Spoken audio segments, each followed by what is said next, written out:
Hello guys, நம்ம இன்றைக்கி வீடியோவில் முக்கியமான ரயில்வே மண்டலங்கள் தான் பார்க்க போகிறோம். இந்தியாவில் இருக்கிற மொத்த 18 ரயில்வே மண்டலங்கள், அது எந்த இடத்த தலைமையிடமாக கொண்டு இயங்குது அப்படிங்கிறத பார்க்க போகிறோம். இந்தியாவிலேயே ரயில்வே துறை வந்து ஒரு மிக முக்கியமான துறை. முன்னாடிலாம் பார்த்திங்கன்னா ரயில்வே துறைக்குன்னே தனியாக ஒரு பட்ஜெட் இருந்துச்சு.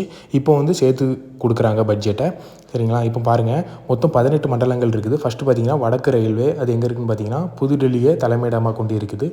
அதுக்கப்புறமா வடமேற்கு ரயில்வே ஜெய்ப்பூரை தலைமையிடமாக கொண்டு இருக்குது. வட மத்திய ரயில்வே அலகாபாத்தை தலைமையிடமாக கொண்டு இருக்குது. வடகிழக்கு ரயில்வே கோரக்பூரை தலைமையிடமாக கொண்டு இருக்குது. வடகிழக்கு எல்லை ரயில்வே வந்து கவுகாத்தியை தலைமையிடமாக கொண்டு இருக்குது. அதுக்கப்புறமா கிழக்கு ரயில்வே கொல்கத்தா.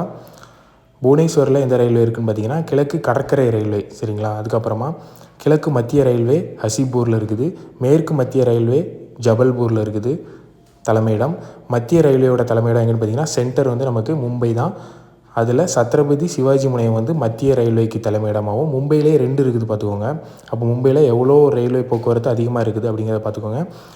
மத்திய ரயில்வே வந்து மும்பை சத்ரபதி சிவாஜி முனையத்தை தலைமையிடமாக கொண்டு வந்து இயங்குது. மேற்கு ரயில்வே வந்து மும்பை சர்ச்சுகேட்டை தலைமையிடமாக கொண்டு இயங்குது. சரிங்களா? அதுக்கப்புறமா தெற்கு ரயில்வே நம்ம சென்னை. தென் மத்திய ரயில்வே எங்கன்னு பார்த்தீங்கன்னா செகந்தராபாத். தென்கிழக்கு ரயில்வே வந்து கொல்கத்தாவை தலைமையிடமாக கொண்டு இயங்குது. தென்மேற்கு ரயில்வே வந்து ஹிப்ளியை தலைமையிடமாக கொண்டு இயங்குது.